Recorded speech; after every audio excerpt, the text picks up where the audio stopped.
Hello there guys, welcome back. This is going to be probably a short tutorial. This is going to be to show you the issues that I have when I render these out, and then we're pretty much going to cover how to render the image and how to make sure that there is some issue with the diffuse, but I will tell you how I sorted them, and just in case you had the issue when you do your renders as well.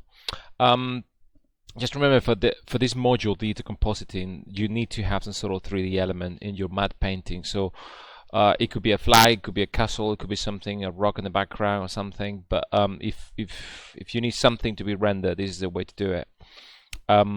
Obviously, I don't expect you to do characters or anything like that because that's way more complicated. But I just wanted to know that you can export everything per layers and then passes, and you can just put them together, and obviously that will showcase the strength of Nuke. But let's dig into this, and then I'm gonna show you what I did. I think when I was rendering this out, if I go here into it will. At the moment here, everything seems to be fine. All the channels, everything is okay. But when I try to render it, for some reason, it normally renders two files. Let me show you here quickly before I move on. They should be here two files. If you go here into Final and Output, it should be two files. It should be one file which is the RGBA, which is the beauty, what is called the beauty, which is all the things together. I don't think you can delete this pass. I say no. I think there were some issues in the past. You could delete it and then it was giving you an error, and then you can have an extra file called passes where all these guys are inside. For some reason the diffuse, the LP diffuse, it was coming as by the way, LP guys stands for light path expressions. I completely forgot the back then or what it meant, but it's just light path expressions. This guy was coming with a yellow tint, and I think it had to do with an actual alpha. So at the moment, you know that this guy RGBA has red, green, and blue all together combined plus an alpha, which is fine here. But here, I think I had this ticked before, OpenEXR as RGBA, and it was giving me that error. Now I uncheck this. Another thing I did as well, that if you go into your project, I think you're gonna give in this file here like this, which is RenderMan Intro 21, and you will have all this stuff here. Every time you're working with a project, they will always create here an extra folder called RenderMan. What I did was I deleted everything here, and then it hit render again and the batch render, and it recreated all these files.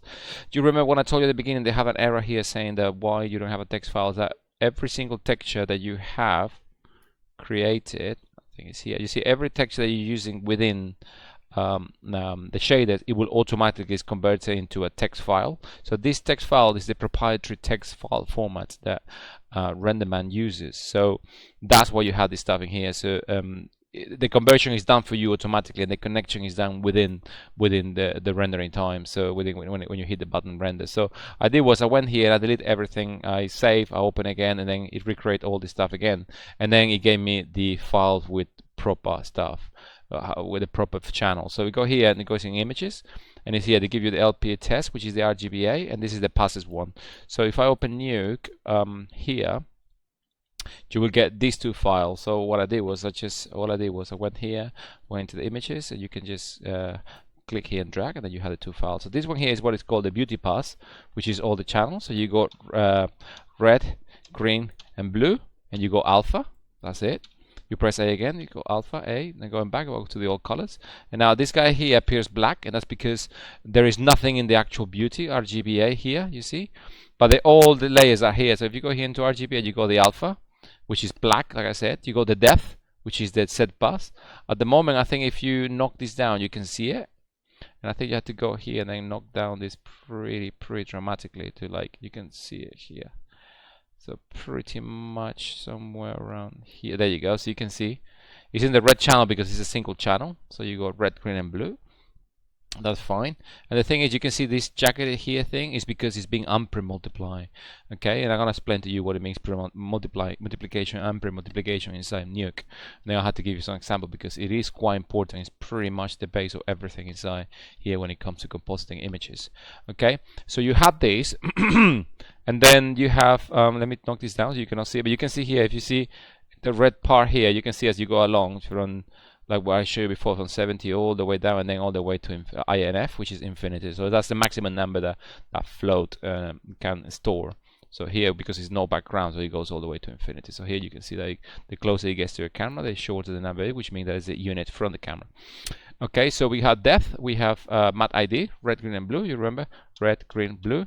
There is no alpha. So we have the other one, which is red and green, because we don't have any more elements. The diffuse, this is the guy that was coming out with yellow tint. I don't know why, but I did all the changes and it recreate everything again. Indirect diffuse, indirect specular, refractions, and we have specular here, normal specular, the surface scattering, this guy here, and I think all the layers here, if you can put this like the pre-standard motion forward, this is like vectors and stuff, deep data, that's another stuff. But here, all those guys are gonna be empty because we don't have it here. So at the moment, remember that this is RGBA. This is what we're gonna see here. RGBA is all there. We don't have any channels in this one. You see, it's only alpha, and it's only RGBA. So red, green, and blue, alpha. Okay. So I'm just gonna stop this right here, and then I'm gonna try to put together the all the stuff, and then I'm gonna do a quick run of the shuffle node, and then I'm gonna show you how I put it all together. All right, guys. Thank you very much. I'll see you in a minute.